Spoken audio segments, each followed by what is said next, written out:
très suivie par les marchés financiers, la lettre aux actionnaires annuelle de Warren Buffett vient d'être dévoilée. Le mythique investisseur de 86 ans dénonce les frais exorbitants imposés par les fonds spéculatifs et affirme avoir acheté plus de 120 millions de titres Apple. Il expose également sa vision en matière d'investissement. La société de Warren Buffett, Berkshire Hathaway, a dégagé plus de 24 milliards de dollars de bénéfices en 2016, des performances annoncées en même temps que la publication de sa lettre annuelle aux actionnaires. L'intervention de l'investisseur américain était particulièrement attendue cette année, notamment en raison de l'élection de Donald Trump à la tête des États-Unis. Warren Buffett dénonce les frais importants imposés par les fonds spéculatifs. Attendu comme le messie par de nombreux investisseurs, Warren Buffett a publié sa lettre annuelle aux actionnaires le 27 février dernier. En progressant de 23,4% en 2016, la société Berkshire Hathaway affiche une nouvelle fois de meilleures performances que le marché. Si dans sa lettre, Warren Buffett se montre extrêmement optimiste au sujet de l'économie américaine,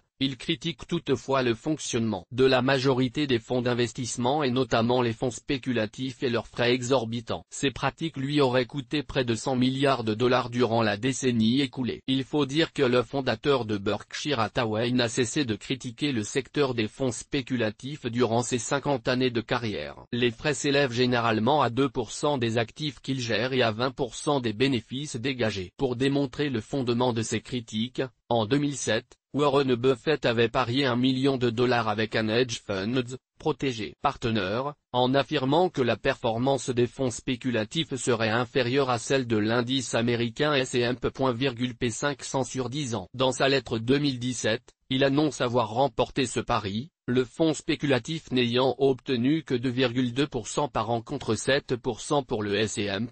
Visage tirant la langue 500. Un investisseur aurait ainsi pu acheter un ETF répliquant les performances du S&P 500 avec des frais de gestion inférieurs à 1%. Warren Buffett investit et achète 120 millions d'actions Apple. En 2017, Warren Buffett affirme avoir acheté 120 millions d'actions Apple, il détiendrait ainsi plus de 17 milliards de dollars de la célèbre firme. Cette annonce a été faite le lendemain de la publication de la lettre annuelle du milliardaire américain. Dans une interview donnée le 27 février 2017 à la chaîne de télévision CNBC, l'homme qualifie Apple de sticky product, produit collant, gluant en français et donc dont on ne peut se passer, et estime qu'il s'agit d'un excellent placement boursier. Pourquoi un tel investissement? Selon Warren Buffett, le niveau plancher des cours à Wall Street est difficilement déterminable, il est donc délicat de prédire l'évolution du marché à court terme. L'homme d'affaires explique qu'il apprécie les stratégies de Tim Cook,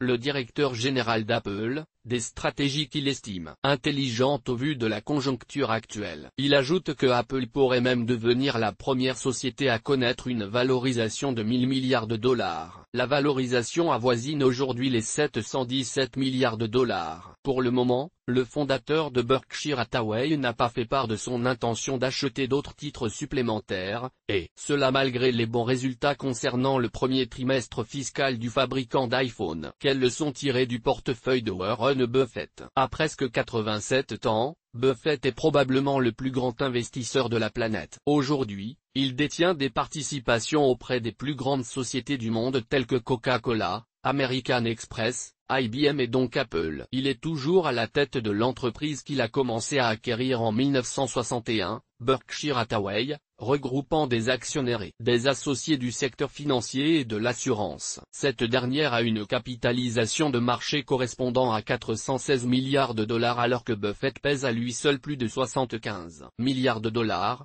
C'est donc un exemple à suivre en la matière. S'il fallait retenir 4 leçons de ces titres conservés en portefeuille par Berkshire, celles-ci seraient les suivantes. Une diversification modérée des investissements. La diversification est une stratégie qui se révèle souvent payante, comme le montre la société Berkshire Hathaway détenant une participation dans 43 entreprises de divers secteurs. Toutefois, une surdiversification pourrait nuire aux bénéfices. La conservation des titres dans le temps. Pour Buffett, la capacité d'acquérir de bons titres et de les conserver sur la durée est essentielle. Toutefois, l'homme n'a pas hésité à enfreindre cette règle en ne conservant sa participation dans d'IREMP.